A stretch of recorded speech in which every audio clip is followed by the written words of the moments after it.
म्हणजे तू जेव्हा शुभूचे असिस्टंट होणार हे कळलं होतं ना, तेव्हा हे कसं होईल, काय होईल, तुला जमेल की नाही, ही ही धाकधूक होती ग मनात. पण तू सगळं व्यवस्थित केलंस. काका, आम्हाला अभिमान आहे तुझा.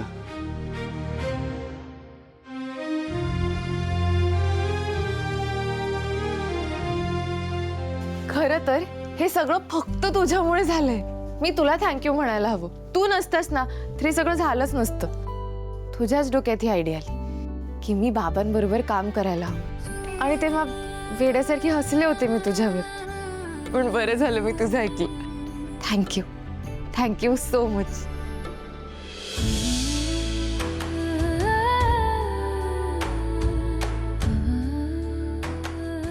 हो मॅडम, हे तर मी करणारच होतो. फक्त वेळ आत्ता आली आणि ते सगळं घडून गेलं. घडून गेलं नाही, तू घडवून आणलंस. खरंय, या सगळ्याचं श्रेय तुलाच आहे बरं का. तसं काही नाही आहे साहेब. बरं चला मॅडम, आता आराम करा आणि उद्या मस्त फ्रेश माइंडने भाषण लिहा. हो, मी एकदम व्यवस्थित लिहिन, तू काही काळजी करू नकोस. हो, ती खात्री आम्हाला सगळ्यांनीच आहे. तुमच्यावर तेवढा विश्वास आहे. मी भाषण हूर पूर आणि हिट लिहिणार आहे. मग काय तर, मी भाषण असे लिहिते ना की बाबांच्या मनावर मॅजिकच व्हायला हवं. बरं चला मॅडम, निघतो मी. चला आम्ही पण निघतोय. चल. चला. बाय.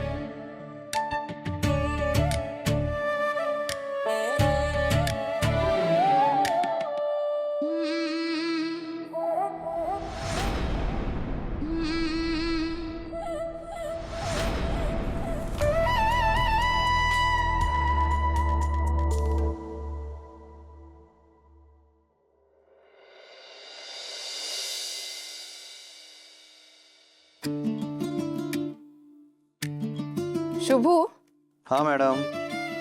मी हे भाषण ते लिहितेय, पण मला एक प्रश्न पडलाय रे. कोणता?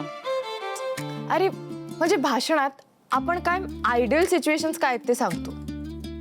मग इथे पण तसंच करू की आधी प्रॅक्टिकल प्रॉब्लेम्स मांडू? हे बघा, तुम्हाला साहेबांची खासियत काय माहिती आहे? एक तर त्यांचा साधेपणा आणि दुसरं म्हणजे कुठल्या बी विषयाचा डिटेल्ड अभ्यास. त्यामुळे आधी तुम्ही विषय उलगडून सांगा, त्याची आत्ताची परिस्थिती काय आहे, त्याचे प्रॉब्लेम्स काय आहेत, आणि मग त्याच्यावर साहेबांच्या मते त्या प्रॉब्लेमवर सोल्युशन काय असेल ते सांगा. अच्छा, जरा इथे येतोस का? मी बघ ना कसं लिहिलंय. हे बघ. हे बघा, एक काम करा, तुम्ही पहिल्यांदा सगळं लिहून काढा. मला काय वाटलं तर नंतर चेंज करा. चालेल, करते.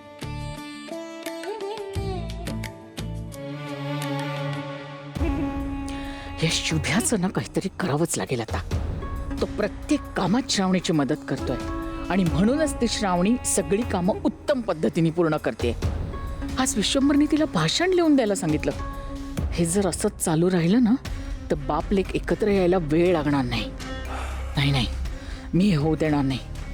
आता मी असं काहीतरी करते की ज्यामुळे श्रावणीबद्दल विश्वंभरच्या मनात राग भरला जाईल. काय मॉम, आज कशी काय माझी आठवण झाली? नाही म्हणजे तुझ्या बरोबर आता सध्या स्वीटी आहे ना, मग आता दोन डेंजर बायका एकत्र आल्या म्हणजे मग त्याच्यामध्ये माझं काय काम? शहाणपणा करू नकोस, मला तुझी मदत हवी आहे. आत्ता हो. नाही या मॉम, मला बाहेर जायचं. कुठे? फालतू मित्रांबरोबर पार्ट्या करायला?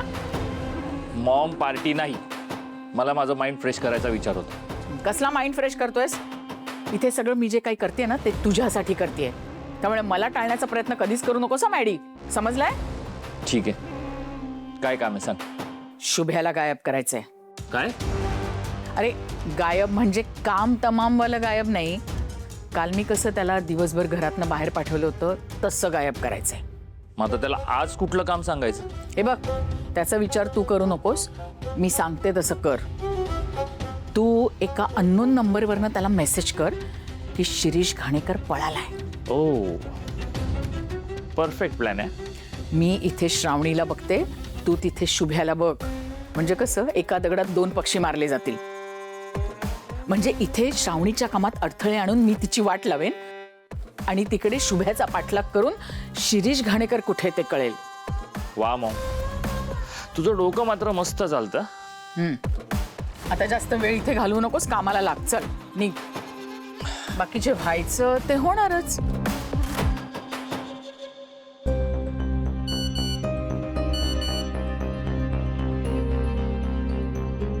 शिरीष घाणेकर पळालेत, मेसेज किंवा कॉल करू नका, मोबाईल हॅक झाला असू शकतोय.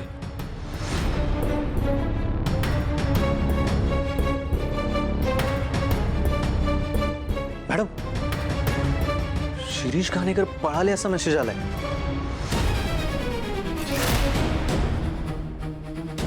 काय?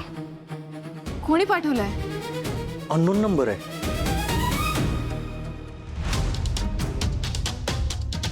शुभू, शिरीष घाणेकर पळालेत, पण ते आपल्या ताब्यात नाहीच आहेत. मग कोणी आणि का मेसेज केलाय हा असा? नाही, एकतर ते कोणाला तरी सापडले असतील आणि त्यांच्या तावडीतनं सुटले असण्याची शक्यता आहे. बरोबर आहे, पण मुळात आपणही शिरीष घाणेकरांना शोधतोय.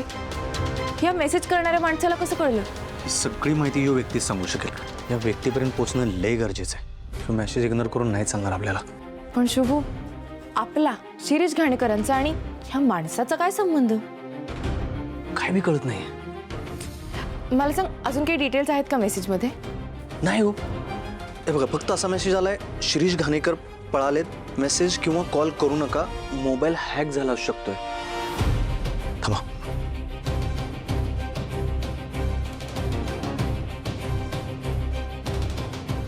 कट झाला म्हणजे हॅक झाला असू शकतोय. मॅडम, मी निघतो. एक थांब, कुठे जाणार तू आता आणि काय करणार आहेस? मी काय करतो, हा नंबर कोणाचा आहे बघतो. जर हे शहानिशा करतो, जर तो माणूस मिळालाच तर शिरीष घाणेकरांविषयी काय माहिती मिळते का बघतो. चल. शुभू, मी पण येते तुझ्याबरोबर. चल. नको मॅडम, साहेबांनी लई विश्वासानं तुम्हाला भाषण द्यायची जबाबदारी दिली आहे. तुम्ही इथंच थांबा, भाषण लिहून घ्या. बरं, चल. कोणी पाठवला असेल हा मेसेज? आणि आम्ही सुद्धा शिरीष घाणेकरांना शोधतोय, हे त्या माणसाला कसं कळलं असेल?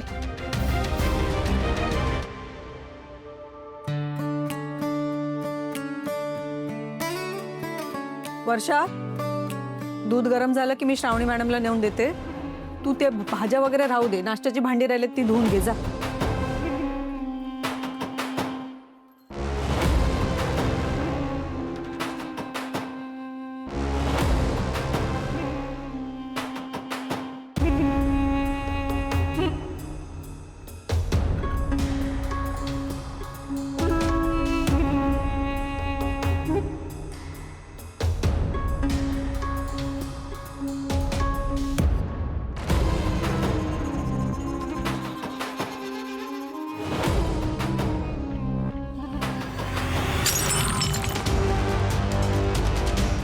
काय झालं? चुकून धक्का लागला आणि पडलं. मी करते काचा गोळा. कमरेतला चंगेली. तुम्ही राहू द्या, मी करते. नको, मी करते. नाही, नको नको, मी करते. उगाच पायाला लागेल. या इकडे. बर.